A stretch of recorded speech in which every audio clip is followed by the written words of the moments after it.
আসসালামু আলাইকুম ওয়া রাহমাতুল্লাহি ওয়া বারাকাতুহু। সম্মানিত প্রিয় বন্ধুগণ, আজকে খুবই অত্যন্ত গুরুত্বপূর্ণ একটি বিষয় নিয়ে উপস্থিত হইলাম। তো সেই বিষয়টি হচ্ছে, যে সকল ভাইয়েরা প্রিয় জিনিসটাকে একদম নষ্ট করে ফেলছেন, বরবাদ করে ফেলছেন, বিবাহের আগে কালই শেষ করে ফেলছেন, এখন আপনি অনেক হতাশায় জীবন কাটাইতেছেন, একদম ছোটো বানায় ফেলছেন, আঁকা বাঁকা হয়ে গেছে, অথবা যুবক মানুষ, অথবা আপনার বয়স বেশি হয়ে গেছে, 50-60 বছর হয়ে গেছে।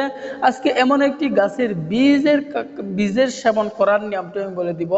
এই গাছের বীজ যদি আপনি কাঁচা চিবিয়ে খেতে পারেন, তাহলে ইনশাআল্লাহ আপনি সময় দিতে পারবেন, প্রিয়জনকে আপনি সময় দিতে পারবেন, হতাশা জীবন থেকে বের হয়ে আসতে পারবেন।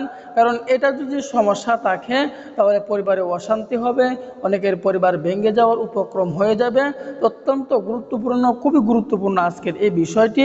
তো আমরা যে গাছের বীজ কাঁচা চিবিয়ে খাবো, এই গাছের বীজটি আমি প্রথমে বলে দেব, এভাবে এরপরে কিভাবে সেবন করব, সেবন করার নিয়মটি আমি আপনাদেরকে বলে দেব ইনশাআল্লাহ। আল্লাহ তাআলার উপর ইয়াকিন রেখে, বিশ্বাস রেখে আমল করুন, কাজ করুন, ইনশাআল্লাহ কাজ হবেই।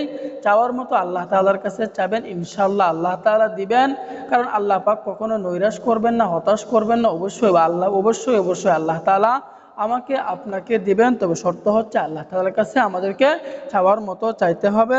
তো এই গাছের বীজ বা এই গাছের ফল আমরা কিভাবে সেবন করব, সেবন করার নিয়মটি আমি বলে দিচ্ছি।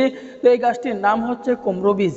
কুমড়ো বীজ, অনেকে এই গাছটিকে, আপনার এই ফলটিকে অনেকে মিষ্টি লাউ বলে থাকে, অনেকে এটাকে কুমড়ো বীজও বলে থাকে। এই কুমড়ো বীজ আমরা সংগ্রহ করে ফেলবো। সংগ্রহ করার পর এই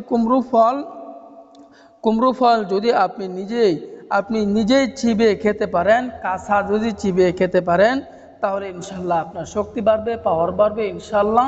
তো এই কুমড়ো বীজ আমরা প্রতিদিন সকালবেলায় ঘুম থেকে উঠে 2 থেকে 3টি কাঁচাই চিবিয়ে খেয়ে ফেলব। এভাবে যদি 1 মাস পর্যন্ত কুমড়ো বীজ সেবন করতে পারেন, ইনশাআল্লাহ আপনার ভিতরে অনেক পরিবর্তন চলে আসবে এবং অন্য মানুষকে ওইটি সেবন করার জন্য উৎসাহিত করবেন। তবে